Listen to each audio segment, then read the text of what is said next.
building will look like. And then they put it in the market for sale. Like I said the other day, Dangote only saw the potential from say why people come, they said they took this oil away. They just went and set up a refinery. Dangote did not set up a geological firm.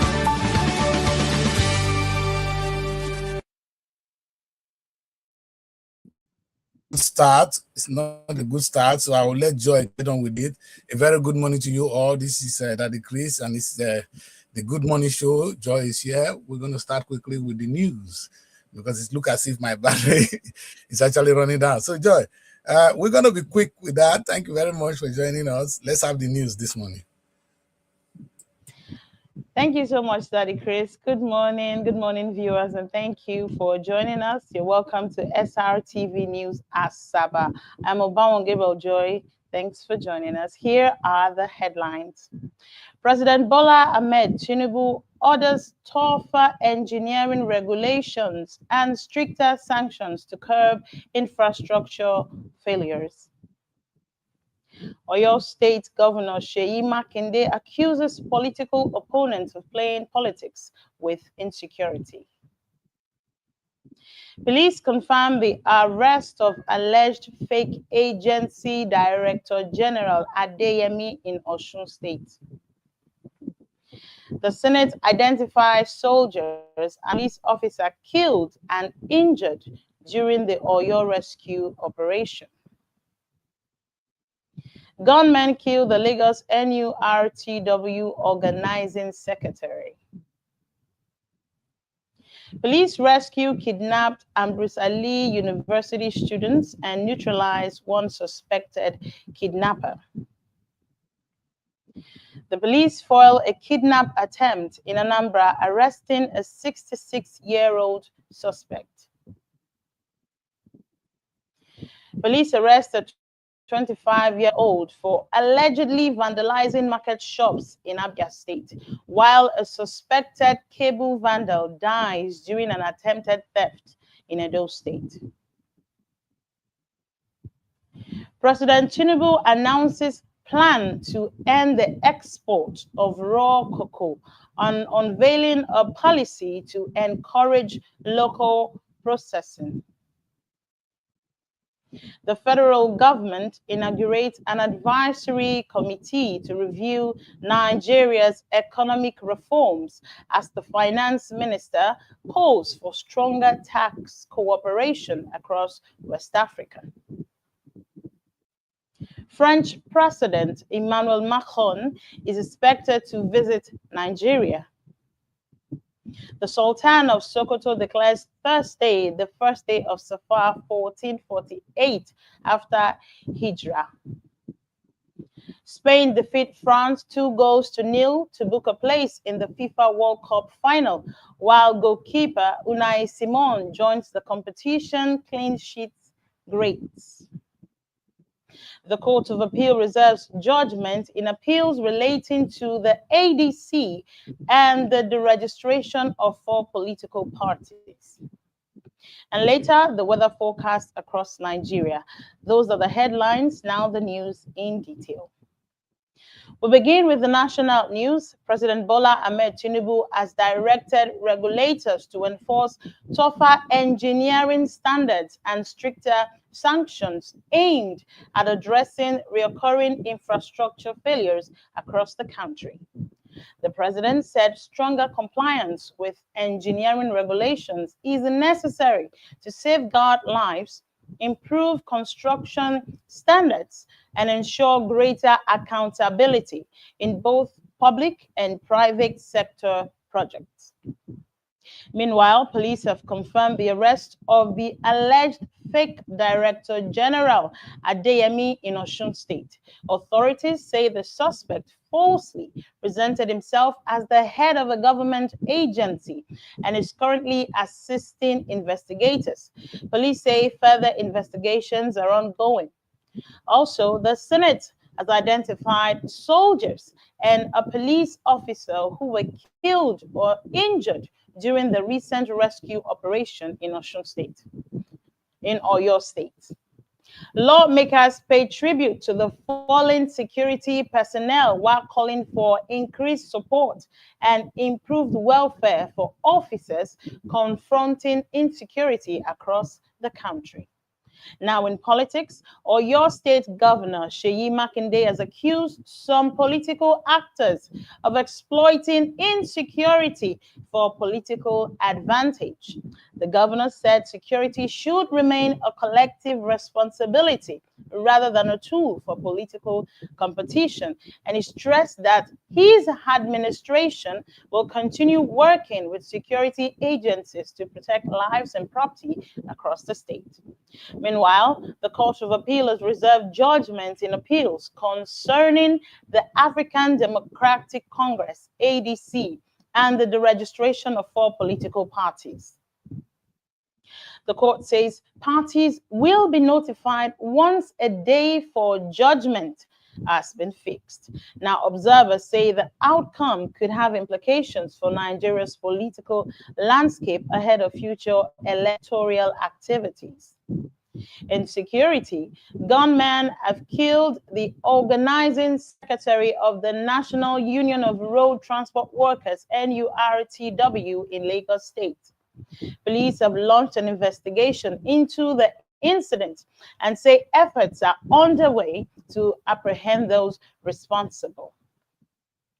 Elsewhere, police rescued kidnapped students of Ambrose Ali University during a security operation that led to the death of one suspected kidnapper.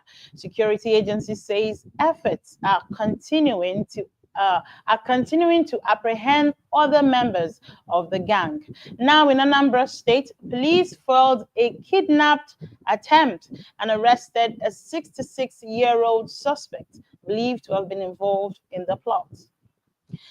Meanwhile, the police in Abia State arrested a 25-year-old suspect for allegedly vandalizing market shops. In Edo State, a suspected vandal died while attempting to steal electrical cables, according to authorities. Now in business, President Bola Ahmed Tinubu has declared an end to the export of raw cocoa beans, unveiling a policy designed to encourage local processing and increase value addition within Nigeria. The federal government says the initiative is expected to create more jobs, strengthen local industries, and boost export earnings. Meanwhile, the federal government has inaugurated an advisory committee to review ongoing economic reforms. Officials say the committee will assess current policies and recommend measures to improve economic performance. Also, the Minister of Finance has called for stronger tax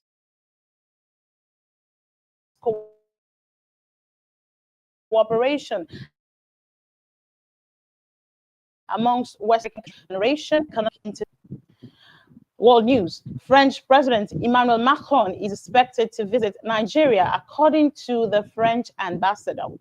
The visit is expected to strengthen diplomatic ties between both countries, with discussions likely to focus on security cooperation, trade, investment, and regional development.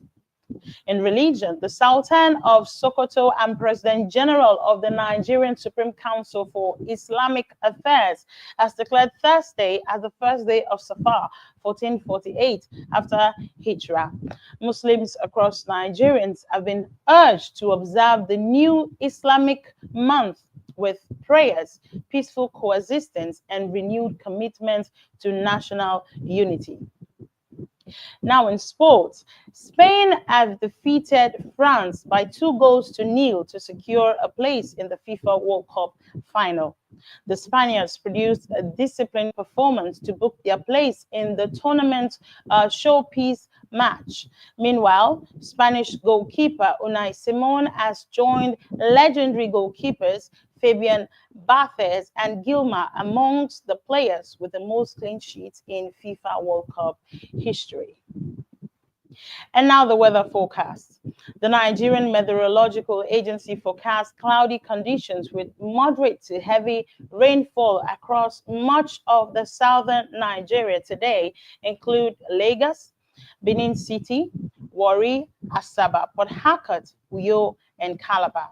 Residents in Abuja, Lokoja, Makurdi, Jos, and surrounding areas should expect afternoon and evening thunderstorms. Across northern Nigeria, sunny intervals are expected during the morning, with isolated thunderstorms likely later in the day over parts of Kaduna, Kano, Bauchi, Gombe, and Adamawa states. Daytime temperatures are expected to range between 23 and 34 degrees Celsius across the country. Motorists are advised to exercise caution during heavy rainfall, while residents in flood-prone communities are urged to remain at alert. And finally, the federal government continues to push reforms in infrastructure, agriculture, and the economy, while security agencies record fresh successes against crime across several states. Diplomatic ties are set to deepen with the anticipated visit of French President Emmanuel Macron to Nigeria. And that wraps up STV News this morning. Thank you for watching. I'm Obawan Gabriel Joy. Please stay with us as we hand back the reins of the program to Daddy Chris. Well, that's a good one, Joy. Thanks so much for that. And like I'm always peculiar about the weather news. I hope you guys are at home. Be careful. Don't go out when you don't need it. It's going to rain. Watch out. Take your umbrella. Always take the weather with you. Thanks a lot, Joy. Yes, today is one of those days that, you come to this show and sometimes things just disorganize you and you think you can just get over it. We all don't just get over it. I've been having a little bit of issues here in the studio, but we're gonna get over this. Well, today's show is quite an interesting one, Joy. I felt we should take our time to look at something. Yesterday we were talking about, I always bring God in what I do, and when I make any presentation, I always manage to link it to God. And sometimes people think I'm not a Christian, but I am really more Christian than they think, maybe than them. So today, I want to look at a very important element of what we talk about, because this is a time now where we are looking at a very crucial aspect of our life. Election is around the corner. Nigerian democracy, I believe, is under threat. So I am going to be personally launching a hashtag which I call Save Nigerian Democracy. It's very important. The democracy of the Nigerian state needs to be saved. If anybody that watched the show for the past week will know that I've been very particular about the kind of democracy we practice. I talk about the state capture, meaning the democracy is at risk, and we need to save it. And that is one of those things I'll be working on in the next few months ahead of the general election. It is particular, for me, it is personal, and I'm going to treat it seriously. So Nigerians will be looking at a program called Save Nigerian Democracy. It's not about me alone. It's about every one of us. And if you don't save Nigerian democracy, you know what we're going to do? We're going to keep going down the drain. And I pray we don't do that. I pray we all summon the courage to come together and actually save the democracy we have. Now, today we're going to do something very, very fantastic, something great with Joy. Joy, I want us to look at a very difficult topic. When I talk about the supremacy of the law, you understand? And for the audience at home, I wish they can take their time to listen to some of the lectures I will give. I will give you like a lecture first, then we'll talk. Funny enough, when we talk of democracy today, what is democracy? They say it's government of the people, by the people, for the people. If that's the democracy we are talking about, then our kings were democracy, because our king, we choose them. Actually, we ordain them to rule us. Is it not government of the people, by the people, for the people? Joy, if that is the definition of democracy. Yes. So, America, for some reason, and Britain for some reason, in fact, Britain joined later. America, for some reason, when they took independence from Britain, they launched these periodic elections. And it is well written down in something they call their constitution. America have democracy today. I don't want to talk too long, but Britain also have democracy. Joy, I want you to listen to this. America have democracy, Britain have democracy.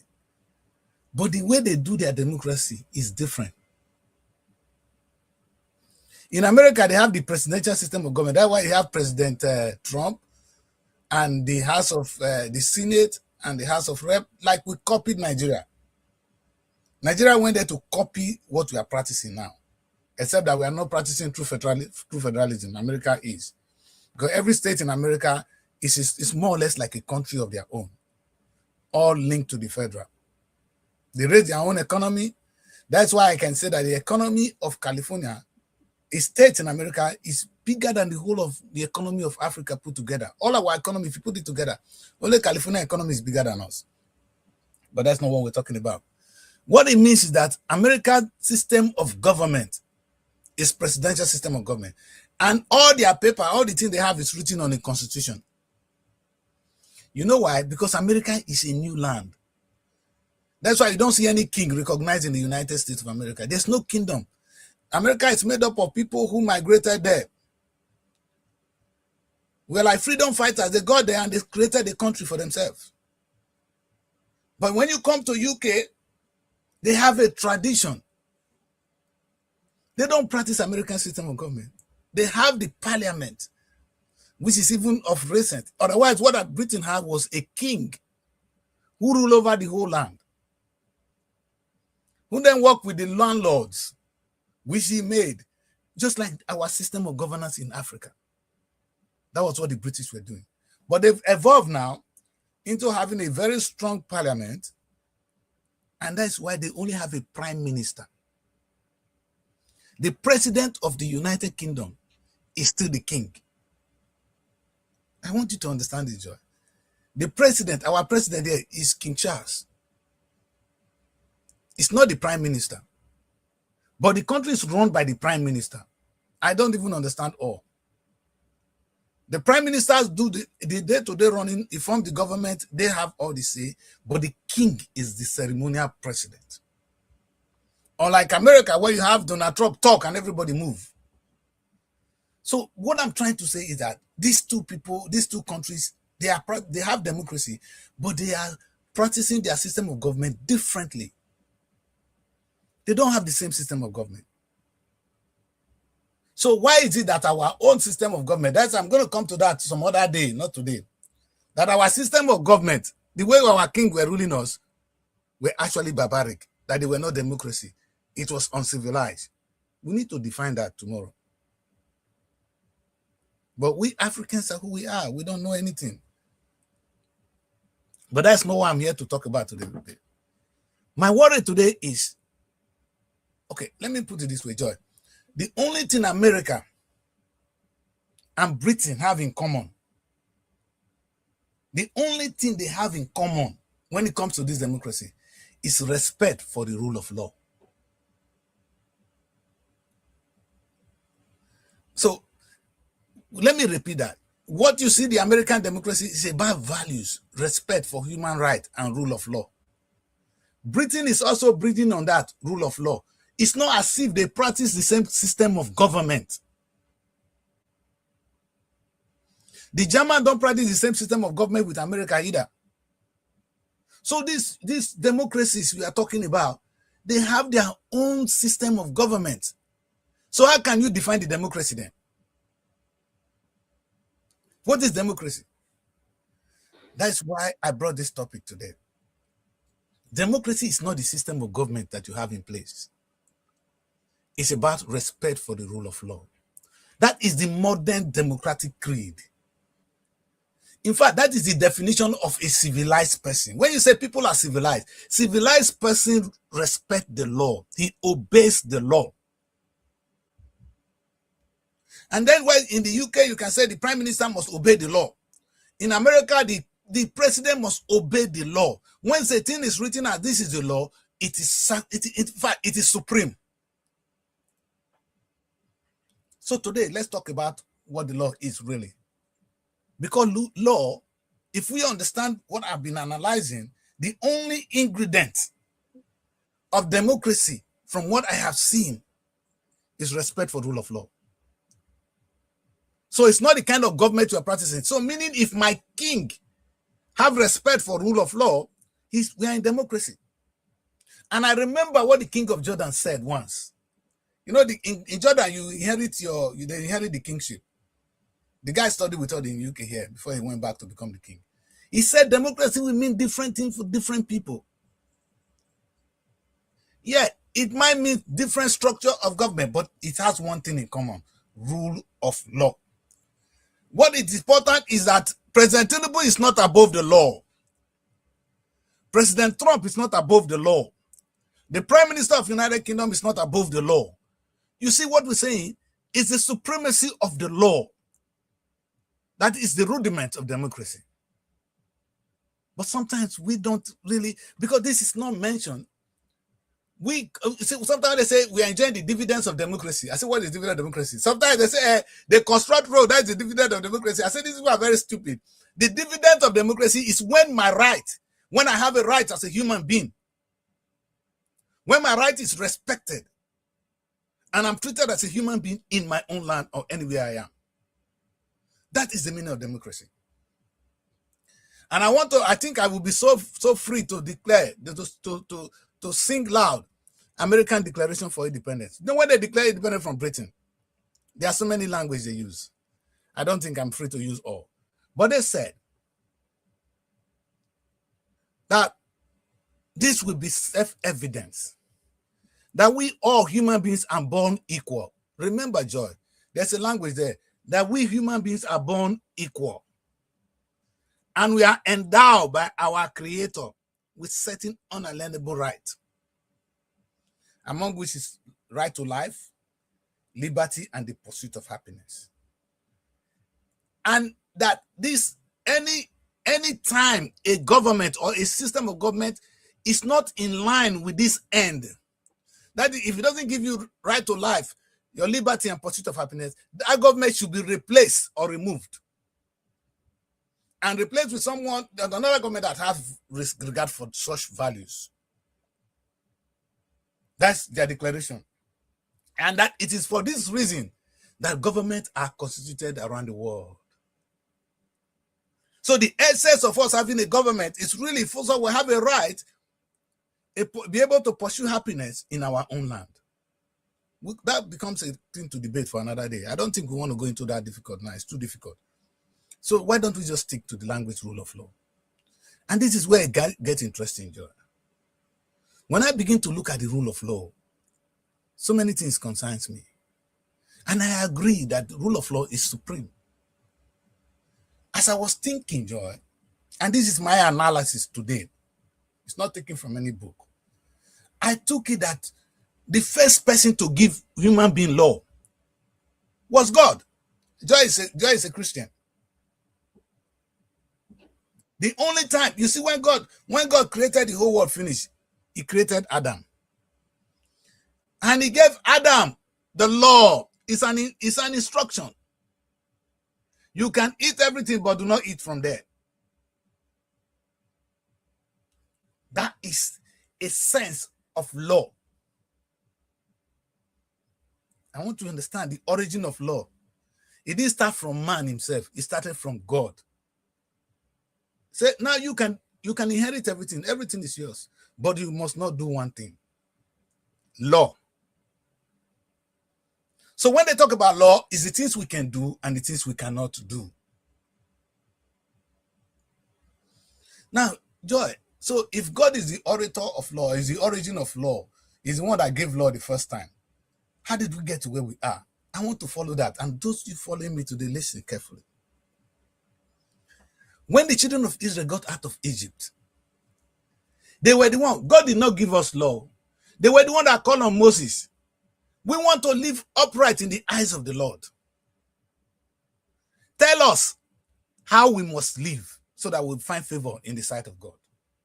Listen to this. Go and read your Bible. It was not God's intention to give us law because the law was already given to Adam. Now,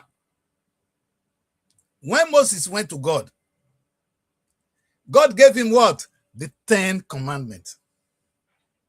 10. 1, 2, 3. Joy, I want you to open your Bible because you're going to read out the 10 commandments for us today. It's a very important thing to discuss. And it is so important to understand the rule of law from this angle. That when we went to God to give us law, God gave us the 10 commandments. And the Constitution of Nigeria, the Constitution of the United Kingdom, the Constitution of America, every constitution you see around the world is drawn from that 6 commandments. Not the 10 commandments of God. It's drawn from the 6 commandments of God. And I'm going to prove that to you guys today. Now, Joy, if you have the Bible with you, I want you to just take a look at the first 4 commandments. And thou shalt love the God. You shall serve only one God, your God. God doesn't need you to serve him even. So it's not an important commandment. Thou shalt not take the name of the God of God in vain. We call God the name in vain every day. If God won't kill us, all of us will don't die. Joy, what is the 3rd and the 4th commandment? Read it for us.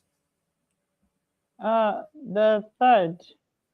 I think that should be not taking the name of the Lord, the name of God in vain. And then the 4th is to remember the Sabbath. I think, I don't know, am I correct? Remember the Sabbath day. That's come and worship God on the 4th day. These are, you see, they are not even important rules. You understand? They are not, because God did not want to give us law. He just know that we are, and God is not even holding us accountable to those laws. Because God knows we cannot love him as we love ourselves. We cannot. You know what is so funny? From the 6th commandment to the 10, it's about how we can live together in harmony. Joy, read any commandment from 6 to 10. It has nothing to do with God. Yes. No, I think from 5, because 5 was to honor thy father and thy mother. Nothing to do with God. So from 6. 5 down. 6. Do you understand? 6 is thou shalt not kill, of course. Exactly. So what has that got to do with God? God was not telling us how we can live together in harmony. That's why when they asked Jesus, what is the ultimate of all the commandments? He said, love your neighbor as yourself. Because if you love your neighbor, you won't kill him. You won't take his wife. You won't take his goods. You don't need to do anything to hurt him. The commandment of God. And why am I going through all this? I'm trying to explain what the importance of love is. Now, from these 6 commandments, any country that sit down to draw a commandment, there is no country in the world where they say you shall kill. You can take somebody's goods. They now interpreted it into different constitution that suit everybody. Nigerian constitution is drawn from, I know they took some from the Quran, but mainly from the Bible as well, because the Quran and the Bible at a meeting point are the same. The commandment of God has not been argued by any religion. That commandment of God has nothing to do with God. It's about us living together. And that is the basis on which our constitution is drawn. So the Nigerian constitution is not only just something they pick on the street. It's based on the commandment of God. And if it is not, then it is not fit for purpose.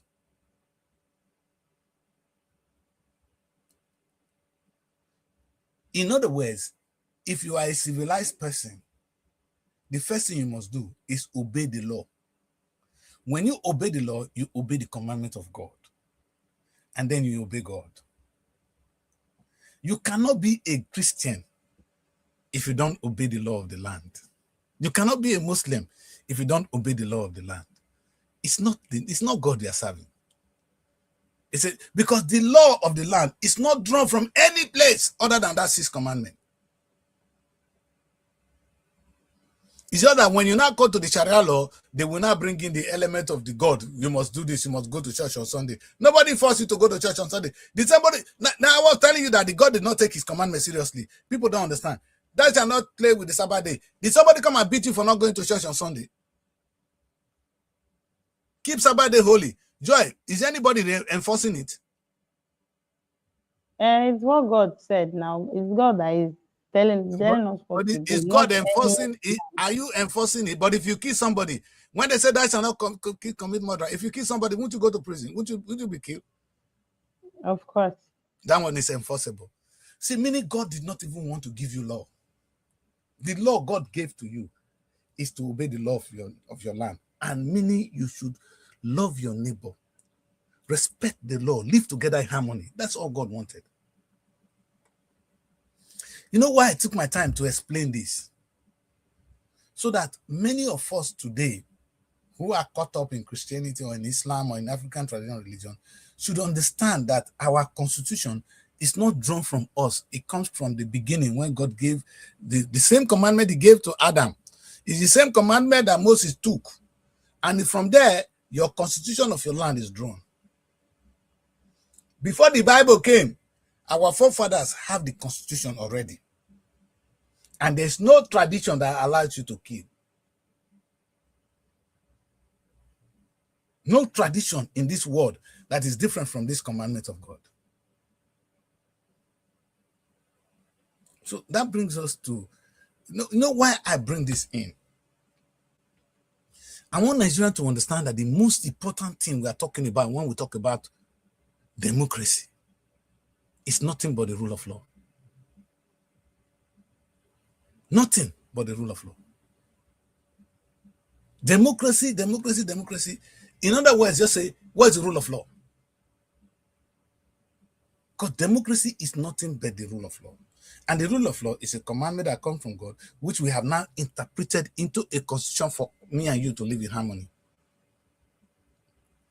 Joy, if it is not the law, some people will just take food from you and go and eat it. But nobody can come to your house and take it. Huh? They're already doing it. They're already doing it. But that would be against the law, Joy. Of course, it is against the law, but they feel they are bigger than the law, that the law is beneath them. Exactly. That's why during this electoral process, the most important thing we should be talking about is respect for rule of law. Not democracy, not how we vote. Anybody could be voted to become president. But even when you are, before you become the president and when you become the president, are you following the law? A president of Nigeria is supposed to govern by the rules. He is not above the law. Your governor is not above the law. The only thing that holds me and the governor and the president together is the law. By the time that law goes out of it, you know what we have? Anarchy. Once you take law out of any place, there's always anarchy. I always say when a man does not have a wife, it's like a country without rule of law. Anything you see, you go to carry. And that time you think you enjoy, but you are without a law. The same thing with a woman. You are not married, then you are free. I read a very, very interesting, young girl made a very important post, and it was saying that marriage is a trap. Marriage is this. Marriage is something that makes women to give birth when they don't want to, that makes men to do things that they must not marry to, this and that. And I said I wish I could advise her. And I said, God did not create this world lawless. God knew why he instituted the institution of marriage, or society knew why they did it. So, you see, I'm a Catholic, and I like the Catholic Church so much. Catholic will read the 10 commandments of God for you, and they will tell you about the 6th commandment of the church. It's not the commandment of God, though. I grew up there, I baptized there. I'm a confirmed Catholic. So they will teach you first the commandment of God and the commandment of the church. God did not say you must not marry outside the church. It is the commandment of the church not to marry outside the church. Not to marry more than one wife. It's not God's commandment. It's the commandment of the Catholic Church.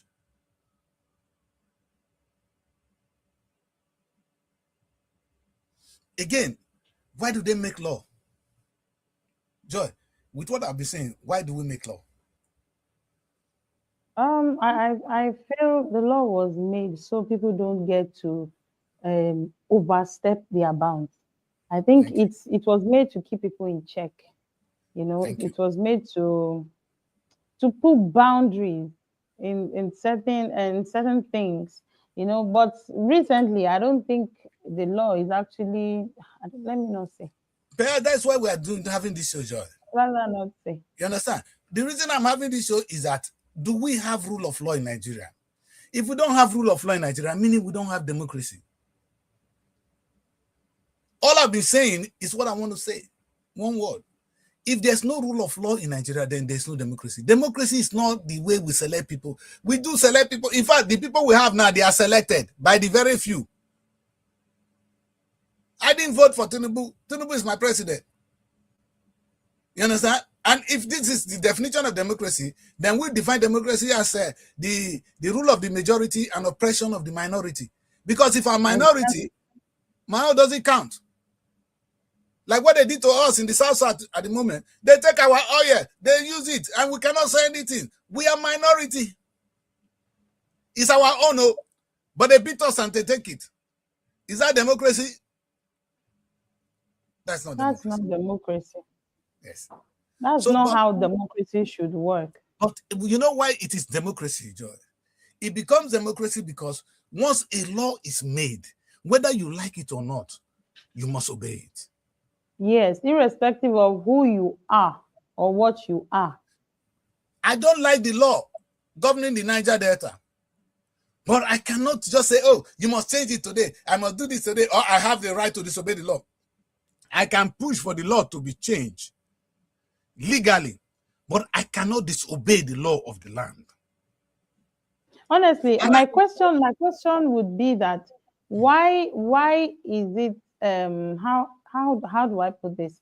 The law is only applying to the minority, like the people, the less, I don't want to use that word, like to the citizens. It's not being applied to the people in power. You know, there was a time I read something where at that time I didn't understand how the government works, you know. So like after their tenure, then whatever crimes they would have committed, there's something they call is it immunity? It covers amnesty. them. When they are in office, they have amnesty. Like so I don't know how. So I was like, so now a president that did all sorts of the right word is things, immunity. Yeah, they is have he going to immunity. get away with whatever he has done because there is an umbrella that's shielding him? That means the law is not supreme in the country. Because for me, I feel the supremacy of the law, it means that no one is above the law, not the president, not a governor, not a judge, not a senator, and not even an ordinary citizen. The law should be the highest authority in the country, and it should apply equally to everyone. But it's just applying to a specific set of people, the weaker ones, the lesser ones, not even to those ones in power. And it begins to make me question if the law is actually something that even the citizens should uphold. Should celebrate. But Joy, this is where I come in there. I can understand that what they have is presidential immunity or governor immunity. That's why they call them your excellencies. It's only when they are in office. And meaning, we can try Goodluck Jonathan for the crime he committed now. He could be tried. They will not do it, but he could be tried. They can try Obasanjo for the crime he committed while he was in office. But the reason they give them that immunity while they are in office is so that they can work, because that job is not a good job. It's a job that goes with a lot of burden. I can imagine being a president. You know, it's not an easy job. So if for the time you are there, we trust you. You have been empowered with the authority to save, because a president can say you die and you will die. The only person that can grant you, if they're about to kill somebody now, president can grant him freedom.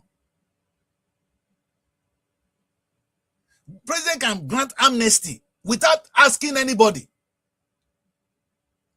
That's why if you see what Tinubu did, some of the past criminals, he granted them amnesty. So they are back in the system. That is the power of the president. I question it. I'm sure young people, young lawyers, people who are now in the law profession, they're going to look at it one day and ask questions. But that is what it is right now. And I can relate to it to some extent. That is because of the nature of the job, maybe for the job to move forward, because otherwise there's going to be too many debates. Why do we pick somebody to be president anyway? Because if all of us cannot rule each other, so somebody will have to take the job. In our interest, that's how it's supposed to be. Unfortunately, it's not always in our interest. But what I say now, Joy, is whether it is in your interest or not, you must obey the law. So let our focus today in Nigeria be the law, not democracy. I don't understand what is it the election that is democracy? Election that they're going to ring? That's not the democracy. If we can understand what I'm preaching into our consciousness today, that our concern should be, you, Mr. President, are you following the law? Are you governing us according to the law of the land? Do you read the Constitution at all? Tell us what the Constitution says from time to time. Do you understand? Mr. Governor, you see, are you people doing things according to the law? And these are three, let me talk about these three arms of government. If they do their job, Joy, there will be joy in the land. That's your name. If they just do their job, we'll have joy in the land. Because it is the duty of the legislature to make law according to the commandment of God. Because our constitution has been drawn from that, and they can amend the constitution in the house. They can make some laws. That's why they go there every day to make laws, to approve things, and they make sure it's in line with the constitution. They are not the one that interpret it, so they can make new laws. The job of the executive is to make sure the laws are put to work. They say don't steal. If you steal, it is the executive that will hold you accountable. Now, the body that is meant to interpret the law, because that's why they send them to school. They're the lawyers, the judges. Their own is what they are really out to do is like a man of God in the church. He has the Bible. Anytime he will look at the Bible and look at a portion of the Bible that talks about what you are doing. A man of God does not work without the Bible. Our Bible, now our Nigerian Bible, is our constitution, which our leaders must follow. Now, Joy, this is the problem. Unfortunately, Nigeria has not even written a constitution for themselves. Now, if you see the importance of the law now, we've not sit down and write a law that we need. The law we have were the one the British left, and then they amended it. Now, the one we have is the 1999 Constitution as amended. That's the one we are using now. Good luck, Jonathan, in his infinite wisdom, call a constitutional conference. Say it is time for us to sit down and write a constitution for ourselves. Not the one they gave to us, not the one we inherited. Now it is a new era. This is the jet age. Good luck was doing it in the digital era. Now we are in the AI era. Things are moving so fast. How can a law you write years ago be applicable now? I'm studying law. And when you understand, law cannot even meet the pace at which AI is moving. Some of the laws couldn't be regulated. So right now, in England, you have this driverless car. You can enter a car. The car will come to pick you. No driver. Yes. You will just tell the car where you're going to take you there. If the car have an accident, who do you hold accountable? A lot of law places are not in place because at the time when they were writing our law, they were not thinking that there were going to be this kind of thing. So technology is making things difficult for the law, as it is already. Then come and add them, people like them, Tinubu, who don't obey the law. Then it is a total mess. So that's why people no more look at the law. They don't respect the country. They don't have faith in the country. Now the biggest trouble we have to our democracy is we no more have faith in the system. I listen exactly. There's no confidence in the justice system at all. We don't even trust our leaders. We don't trust the politicians, what they're going to do. And this is not good. Because the essence of the law is to make sure that, oh, I know my boundary, you know your boundary. On a good day, a society where the law is working, I know you can't do that. You don't have to like me, and I don't have to like you, but the law says this, so you must obey the law. That is how it works. That's why I always obey the law. Because I do know that it may not be convenient for me, but because it is needed for our collective growth. That's the only way society stays together. It's the glue that holds society together. That's how I put it. But unfortunately, our leaders are above the law. And they are not afraid to say it. You see a policeman, a man will order a policeman, will say, go and beat him up. A police have the right to whip a citizen. That is not the law. That's an abuse of the law. The law as we have it must be fair, and it must be based on what the American Declaration says. I only use that because that's what God wants. When they declared them, when they made that declaration, British packed their bag and left. Because they told the British, listen, God created every single one of us equal. He didn't create you, the British man, superior to me. And the God that created me endowed me with certain unalienable rights, among which I should pursue my life. I should have the right to live. I should have liberty, freedom, and I should be able to pursue happiness. And any situation that is short of that, that government should leave. When America heard that one, they packed their bag and they left. That we are, for this reason, that governments are constituted around the world. So when they take us for granted, the only thing we should be reminding them is, there's one thing, sir, there's the law. Are you acting in accordance with the law? That is the big thing, and that's the thing we should be talking about. Not the elections, not the periodic election. But it is part of it. Because right now, Joy, it is quite interesting that the law says, which is the beauty of democracy, or they call it democracy. I think I want to sell you the what comes with our democracy, because it's not the same thing everywhere in the world. It's not everywhere in the world that you vote people to power. Some of the countries, they select them. Some of them, you inherit them. If the king died today, the son becomes the king. You don't vote for the king in England. The son will automatically become the king. It's hereditary. It's a system that works. Our case, Joy, it's not, but we have it. If our king die, we don't vote. We know who's going to be the next king. In the Benin Palace, it is the successor. But in our place, we will not select who will be the next king. We don't vote. The ordinary people don't vote. We select who will be the next king and his crown. I mean, are you crowned? Now vote for the king of Africa. No. I'm sure you guys didn't vote.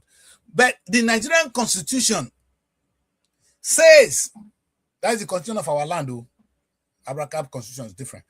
Now, see, and sometimes people don't understand what is constitution. Constitution is the custom and tradition of the people. Constitution is nothing but the custom and tradition of the people. Some are written, some are not written.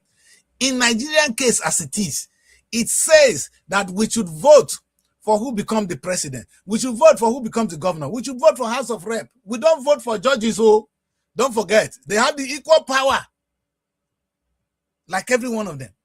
But we don't vote for the judge. We know how the judge gets to office. And this is now a system we have accepted. It has become our norms, our tradition, our custom. Call it any name. It's our constitution. Now, the problem we have here is if the rules that says this is how we should do it is not followed, then that system becomes an oppression of the people. Now, they say we should vote for who becomes president. If my vote don't count, then you are not the president. Because you didn't get to power using the instrument of the law. You force yourself on us. And that is rape. So, and I think this is where the whole drama we are facing today is.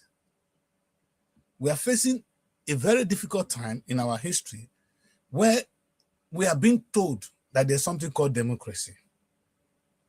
But we are never taught what is rule of law. So you hardly see a Nigerian kid talking about democracy without the consciousness of, no, the things must be done according to the law. You see, what I want every Nigerian to preach, that's what I'm going to preach for the rest of my life, is it doesn't matter who gets to power, but it must be done according to the law. Because that is how God created the world. You see where I'm coming from? I started with the commandment, how God commanded Adam, how God gave men the 10 commandments, and how our constitution is drawn from that 10 commandments. So this is the will of God. It's no joke. This is the will of God. And it is very, very important. that we as a people learn to obey the law of the land.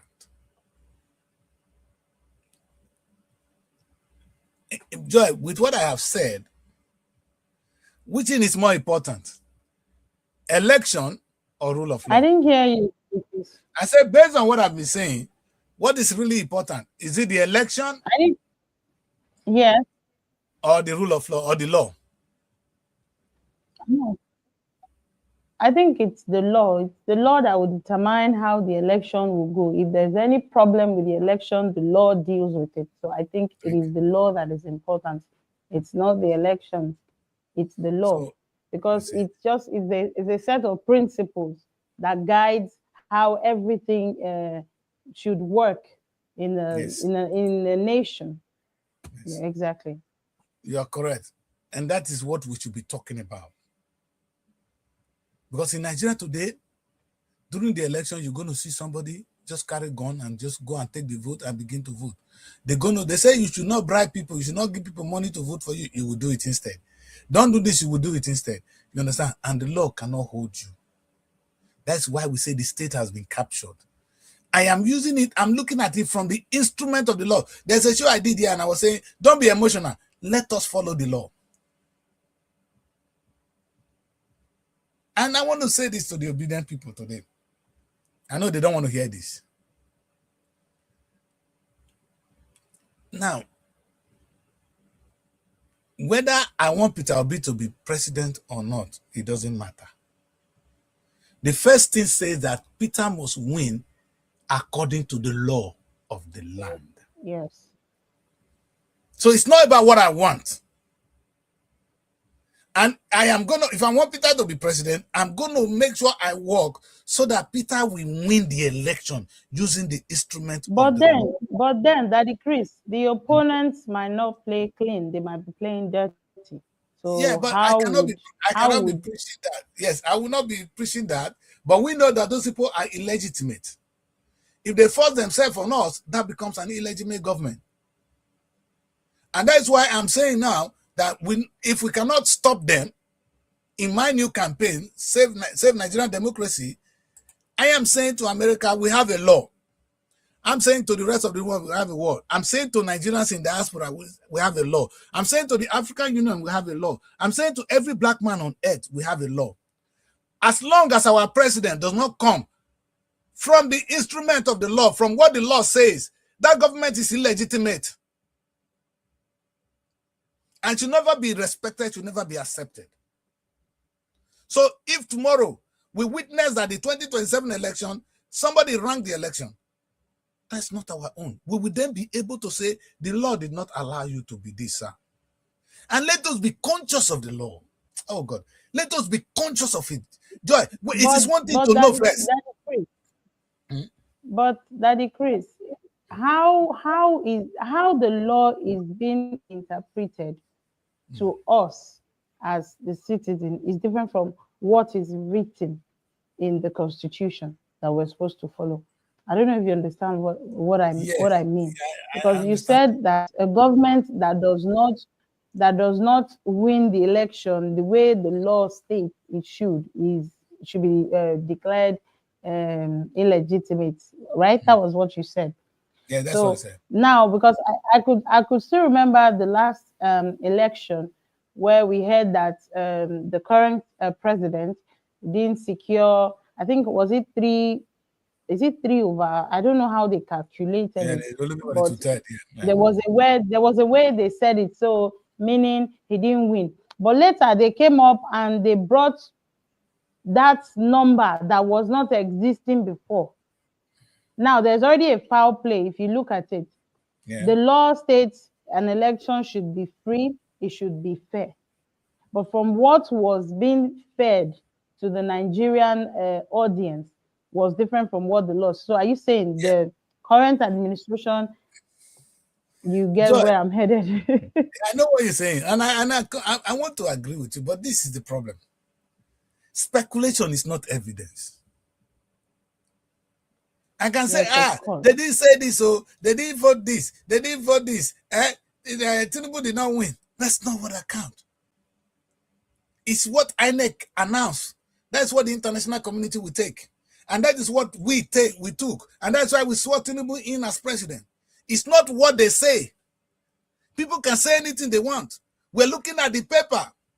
And that is why I'm saying to Nigerians, we're not going to wait on the 2027 before we decide the next election. We're going to decide it to be free and fair before then by making sure they play by the rules. In fact, as at we are today now, every Nigerian should be concerned. How do we achieve that? How do we achieve that they play by the rules if they do not want to play by the rules? And this is the thing, Joy. And it is quite interesting because if we know the power we have, then we can demand it. Unfortunately, we are not always aware. Let me put it this way. President Tinubu is not going to come to my house and force me to vote for him. Maybe what I voted will not count. That man, they call the INEC chairman, cannot walk alone. They are scared, Joy. If we stand and say this is what the law says, it's not what I want to. You use the instrument of the law and say, sir, the law says this. If I'm going to vote on that day, this is my right. Oh, sir, do not, I see you sharing money. This is against the law. Let every Nigerians be surveyed. Let them have the law as part of their system. So anything you do, they will remind you, sir, what you are doing is against the law. If you think these guys are not scared, you're making a big mistake. Who is always small, Tinubu, small man, to destroy the life of 200 million people? We are up to 400 million. He's very scared. That's why once more public opinion, they are shaking. Public opinion, no. What you see, Joy, you can imagine that the government shake only with public opinion. Not even gun, no. They have the gun. But when they say public and people are saying this, government will start to shake. Because they don't want the public to revolt. Joy, if the government, if 2 million Nigerians will walk to Aso Rock today and stand at the gate of Aso Rock, 2 million, and they remain there for 28 days, the government will be dead. But you can't do that because you just want to. You have to do that because they have broken the law. That is exactly what I'm saying. You cannot say, oh, like the NSAS movement was successful because these people are killing us. Young people were protesting that because the policemen are shooting at us. That's what the young people were saying. And meaning there is an element of the law being broken by the police. Everything we do, the law protects us. But sometimes we use emotion. You go to church, they tell you it's about emotion. Like Peter Obi and this movement now. God knows I want Peter to be the next president. But if he doesn't do things, if Peter doesn't look for a way to tighten the law, because that is all he can do right now. And the language I used the other time is by all means necessary.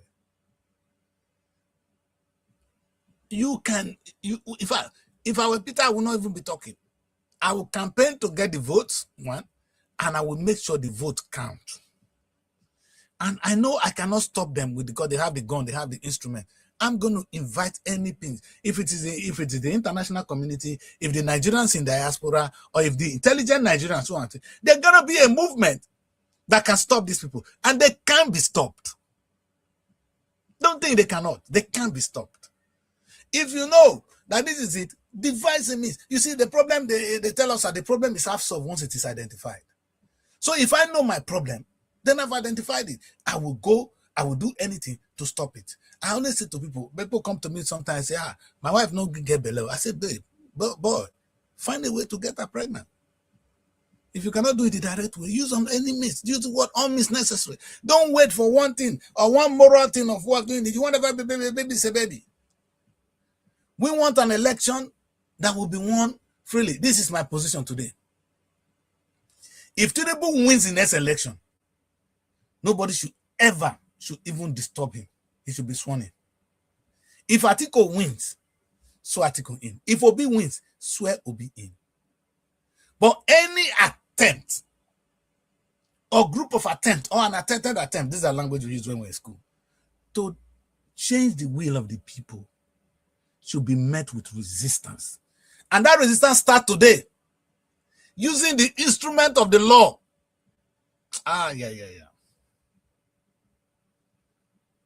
It has come to a point where we think we cannot do anything about it. And we now accept everything thrown at us. And it is the wrong decision. Because it becomes the choice we make, and it is the wrong one. We can change how they treat us. First, know your right. Once you know that this is what they cannot do to me. That's what happened in the UK. When you bring your wife to the United Kingdom, slowly she begins to get to know the right. The moment that woman knows her right, she becomes a different woman. Oh, she begins to speak Ene.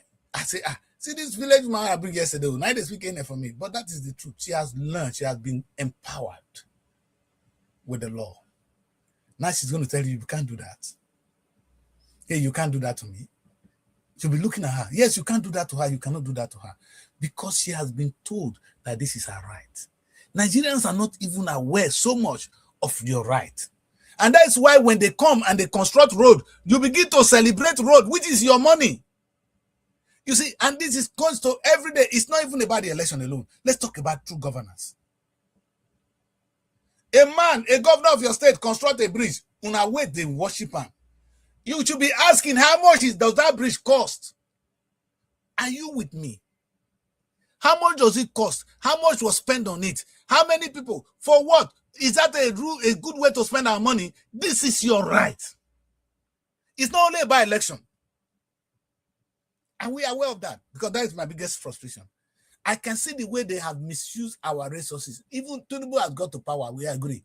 He can do anything he wants, but is Tinubu governing us in accordance to the law? And when we talk of the law now, the law does not permit Tinubu to use the money and put it wherever he wants. The law says you must do this, you must do this. You must pass through the house.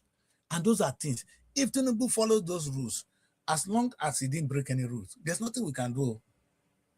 All I will say to you is next time, don't vote him in. But while he's doing it, make sure he does it in accordance to the law of the land. This law, it does not come from Tinubu. Tinubu is going to die and live. The law will still be here. You see what I like about this? All this we are doing now, we're going to die and go. The law remains. This world will not change. We will die. We will leave the world. Other people will take it on. Our children will take it on. We're not going to go with this world. That is the power of God. God is laughing, looking at us and look at this idiot. You will soon die and go. The world is mine. Who owns the world? Can you see your forefathers now? Your grandfather, I grew up with my grandfather, is no more. I've forgotten. I don't even remember the man was the man that took care of me. Like that.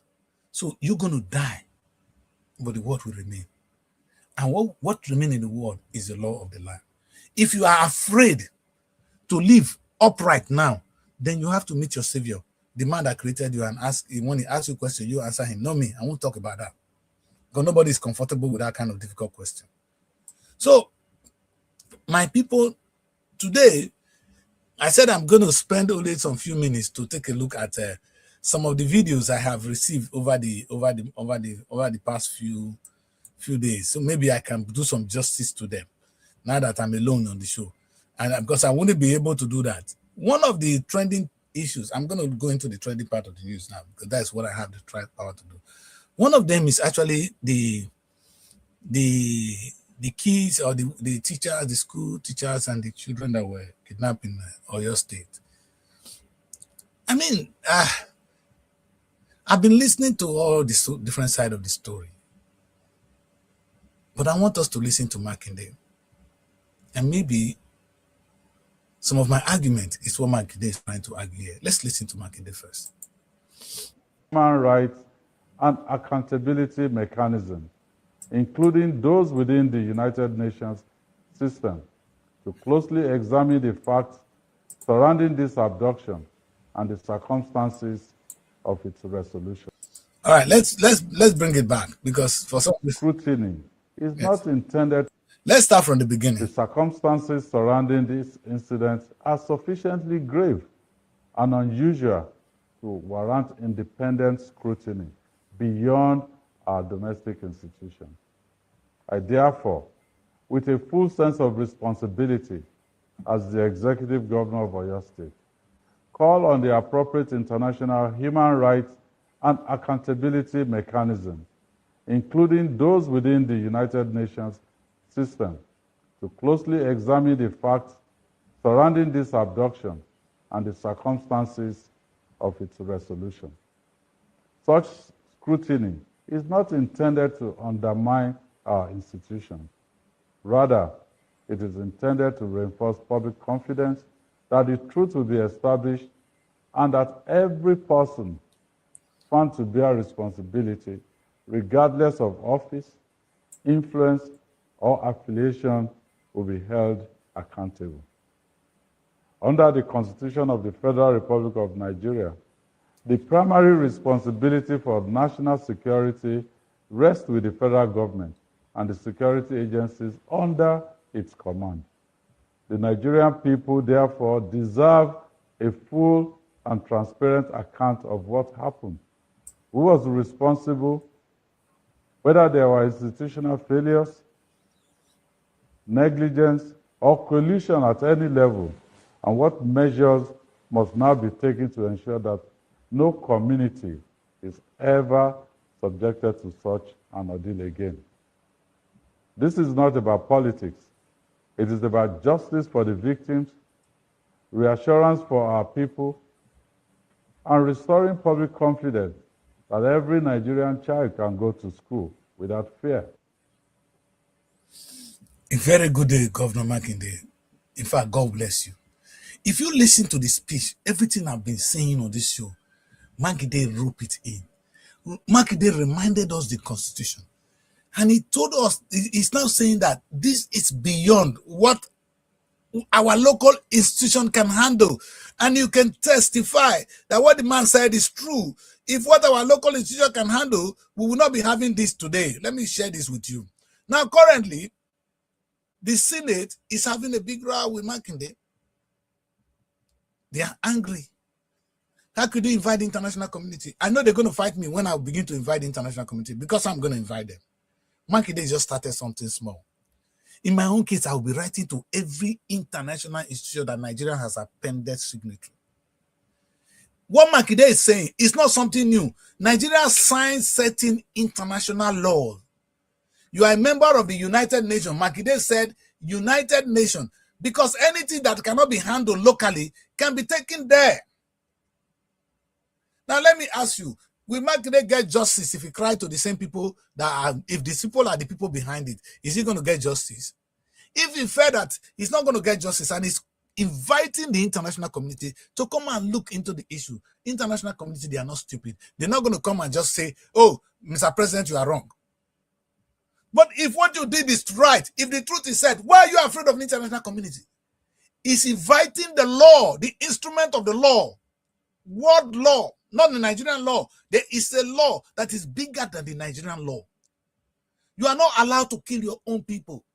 That is what the UN would say. There are certain rights you must make sure your people have. If you don't have, the UN will be hard for you. Unfortunately, they don't. I will call them talking shop. If not, most of the call I was calling now on America, on Britain, on the EU, I will just be calling on UN. If UN have the gun to tell Nigeria, don't do this. But they don't. So what Makinde is asking is a very civil call on the international community to come and intervene in a system that seems to understand. They don't seem, rule of law is alien to the Nigerian government right now.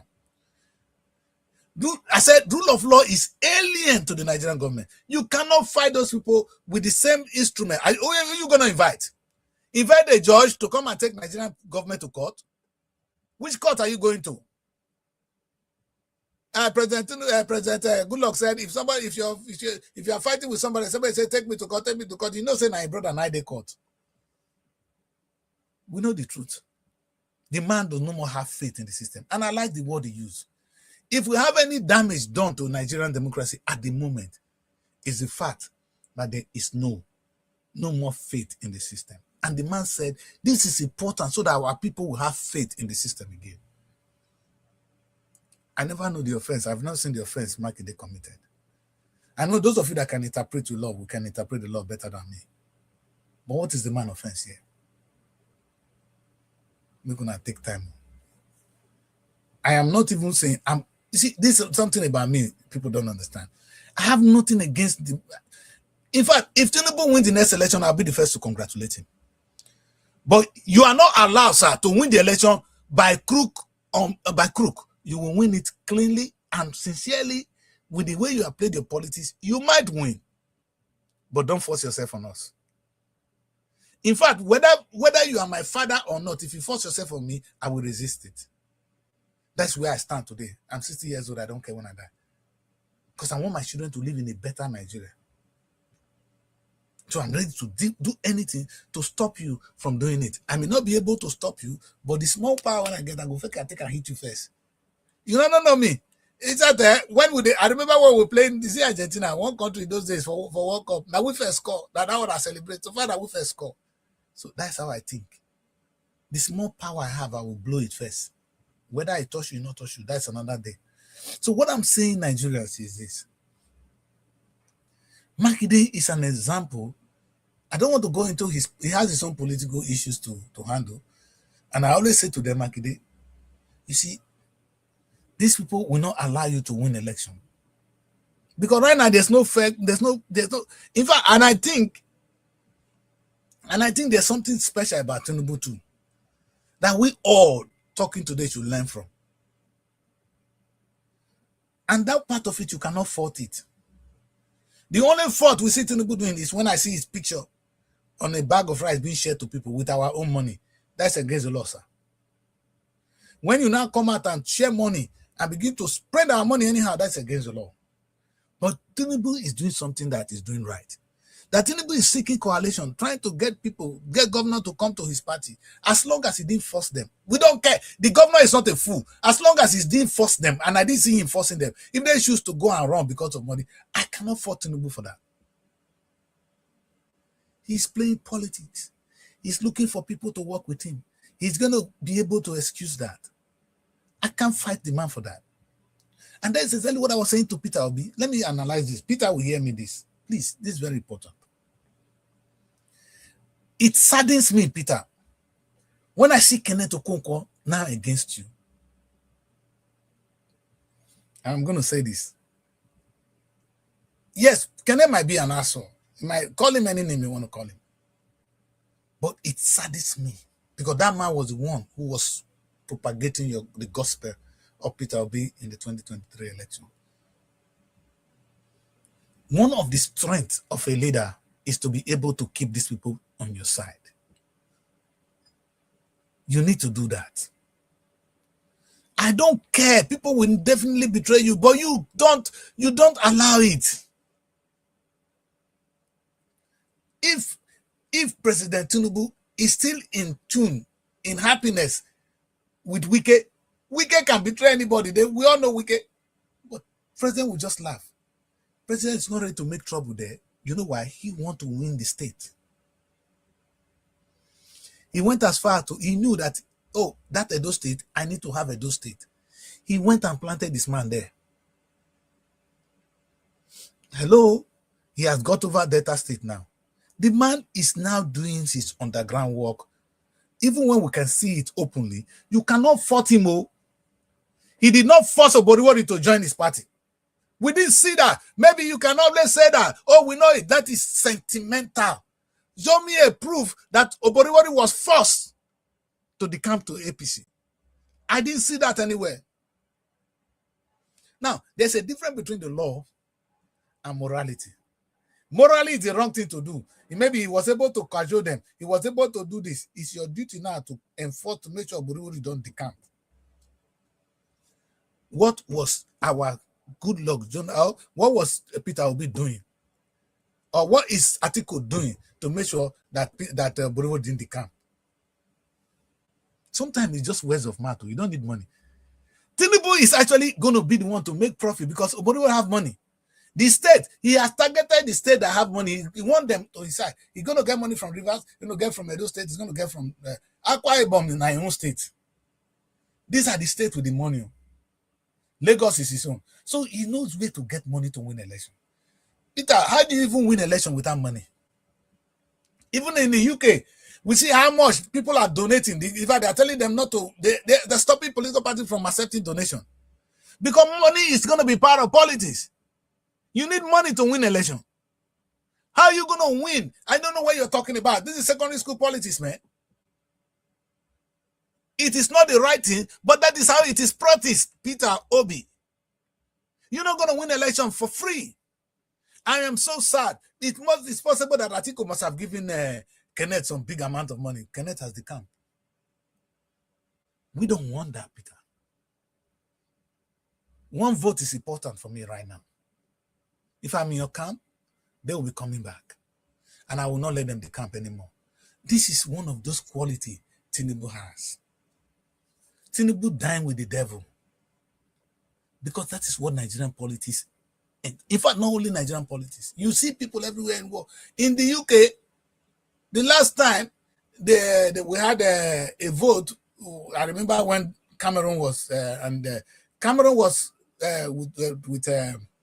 with Gordon Brown. They both won the same thing, but then they could form the government by seeking coalition with the Liberal Democrat. Cameron have to seek coalition, even when they disagree.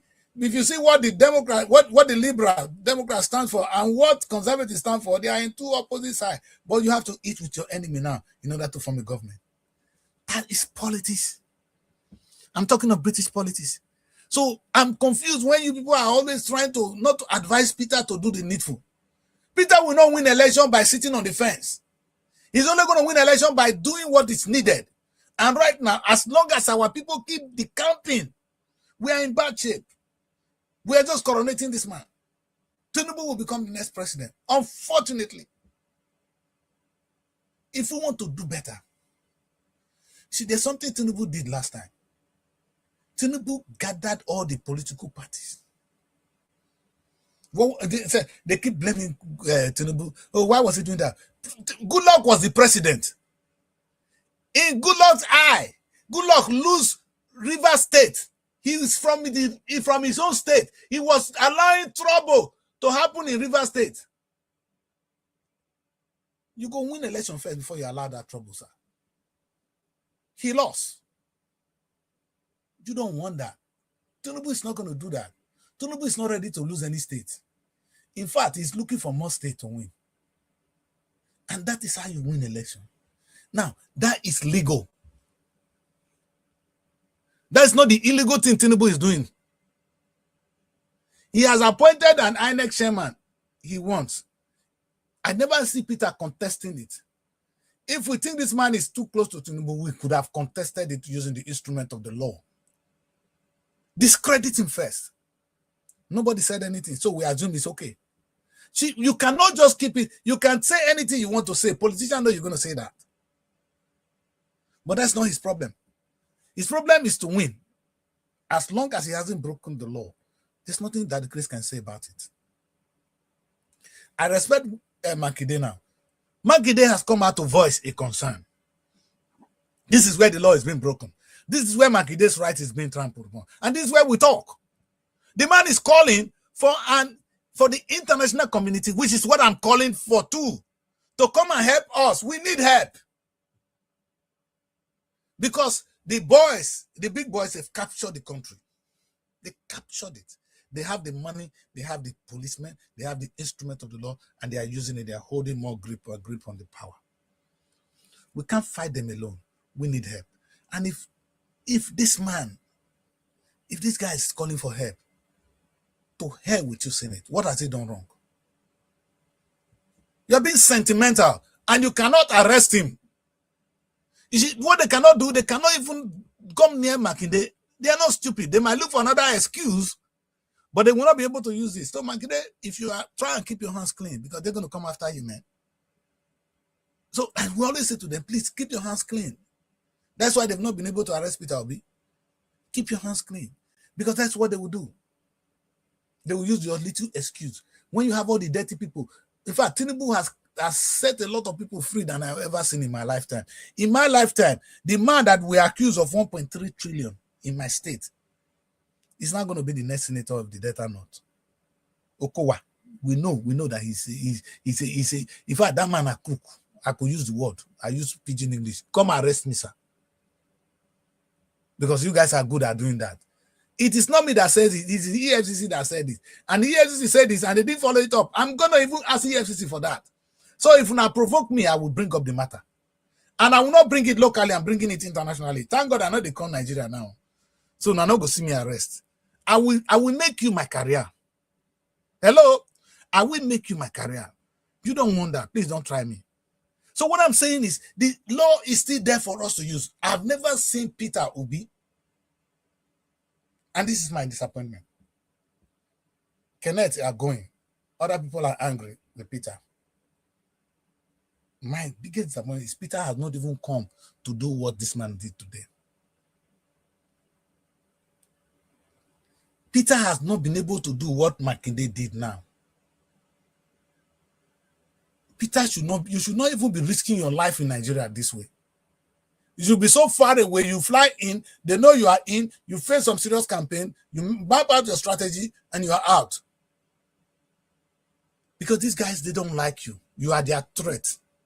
I want you to be president. Because I don't think, it's not, my own is not a sentimental thing. I think you will run Nigeria better than them. I want a clean hand to actually look at the affairs of the country.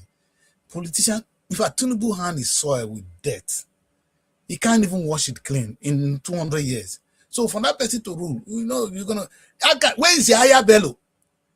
It's not me that is saying. EFCC said this man stole so amount of money. What happened to him? It's not in APC. It's coming. It's going to be the next senator. You see where we are. And Peter is saying that there's nothing wrong with the system. You want to contest under that system. You are not even crying out. Makinde has cried out. Cry to us. We will begin to help. That, oh, now I'm going to have a case. Makinde said this.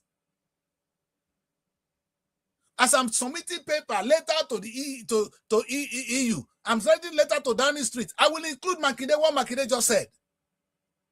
Peter, you are the principal we're talking about. Where's your own? You stayed in England. Come on. What does it take you to actually have a meeting with the Prime Minister, begging for help? You're not saying that you come and change the law. But these people have captured the state. Fact. Can you deal with them alone? No. Do we need help? Yes.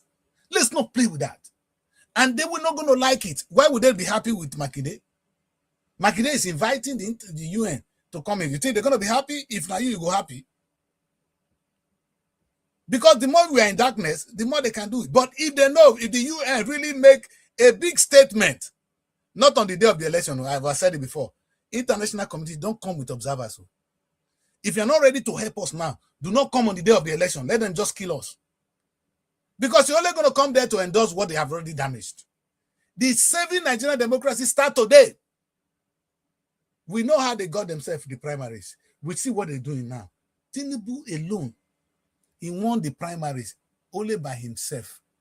And they were still ringing the election. Only Baba, one of the pastors said it, not me. One that pastor said, Baba, only you the contest, yet you see they ring the same election. I don't understand. Anyway, I use the word. Nigerian politics or Nigerian state is in hands of old-fashioned criminals. We need an old-fashioned cops to deal with them. It is not a law within the Nigerian state. We cannot fight these guys alone. I'm disappointed that Peter Obi is not doing anything about this. Very, very disappointed. And if we think we're going to come at the end of the day, we're going to cry, I won't allow innocent people to go and die. Because if we're going to change the system should be changed today, not tomorrow. Not when it's too late.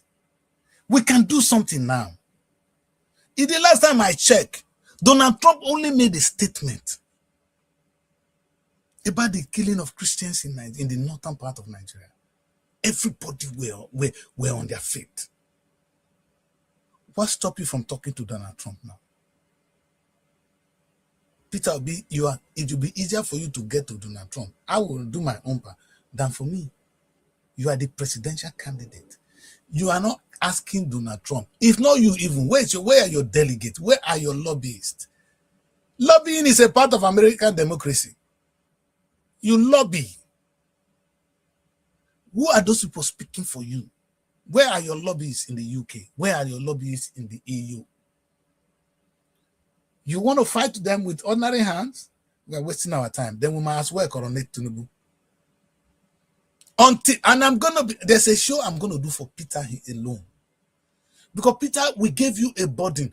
To those, much is given, much is expected. I use the word. Peter, to them, much is given, much is expected. We're expecting much from you. Makinde was able to do this today. And I give you Makinde hand. What's Makinde going to do? Can Makinde query these people that are praising themselves for freeing these kids? No. The country is okay, we are happy. The children came out and they say, thank you, President Tinubu. I don't know the truth. The truth is, I don't know. But if somebody who is a governor, have a concern, he has every right to call on United Nations for help. Because he knows that you seen it, you will not help him. He knows that who is he going to call? The people working with Tinubu? We don't have police. Right now, we don't. Not as if they are not there. They can't do anything right now. But the only time the Nigerian police will do their work, if they know that the international community are now looking at us, they will arrest somebody you think they cannot arrest. Any policeman that tried to do an arrest now, is he not going to go to hell? So what are you talking about? If Peter cannot start, is he the policeman? Peter, we put you there to be the candidate, to be the one we are looking on to, because we expect so much from you. Thank you very much, people. I'm not going to analyze any other news today, but I really want to say thank you, Makinde, for this wonderful forward thinking. I call it, and for this calling. And we're going to look at it carefully with you. Personally, I'm going to be doing what I can do. But what I'm saying now is someone like Makinde has given me a proof of what I was saying. That Nigeria, we need more than the local people to help. We need the international community to help us. I use the word help us. I didn't say that you come and change Nigerian election. I didn't say that you come and ring the election. But I'm also saying to them, you cannot come as an observer. In fact, if it is money, help us with the money. If it is foot on the ground, please. Please. Because we are dying. Thank you very much for joining me. My name is Daddy Chris. We're going to do this again tomorrow. I don't know what happened to my people in Asaba. The poor girl Joy, she's getting tired of me now because only to have only me on the show, you know how difficult it's going to be for anybody. You know how tough I can be. So, and I can understand the poor woman. That's why I'm going to wrap up the show today. My name is Daddy Chris, and this is State of the Nation. This is what I do. This is what I do. I'm coming up with something very, very crazy. Something something I don't want to do, but I'm going to do it. And it is called, you'll be hearing from this in the next few days. It's called Save Nigerian Democracy. You know what? You know what I said? Somebody will say, you think you can make any difference? If it is 1%, if it is 0.001% I made, I will do my own. It's up to you to do your own part. I am going to shake the system. And I'm not going to do it alone. Nigerian democracy is being captured. It has to be saved. I, as a Nigerian, still breathing, have a duty to do something, and I'm doing it. And it is called Save Nigerian Democracy. It's a movement that's going to be run by Nigerians, for Nigeria. And I say, if it is the money, we're going to stop them from abusing us with their money. We're going to stop them from abusing us with power. Because the only two things they have right now is money and power. Nigerians in diaspora, we can raise more money than the Tinubu government can ever do. We can. If America will come and help us, I say we will pay. Is it not our money? We'll pay them. But we want to have a free and fair election, an election of no intimidation. We didn't say come and change the ratio also. If at the end of the day, Tinubu won, I'll congratulate him. But if Tinubu, if you're not winning, you will not win. Let me repeat. You will not win because you will not be able to ring the elections. This game you guys are playing, it got to stop. And you think it's going to be 10 head? No. This is my big mouth. I'll use it to shout on you and you will know. You will see what the international community will do. Makinde just call now, you know. I am going to do more. Thank you very much for joining me. My name is Nadi Chris. Anytime you're going to hear a very big press conference coming up next week, Save Nigerian Democracy. And you will be there with me to make this happen. Thank you very much. We'll see you tomorrow. Bye for now. Find your sanctuary in the heart of the city. Live the life you deserve in an exquisite apartment. SRTV Luxury Shortlet Apartment, Lagos, is a place where your comfort is rest assured.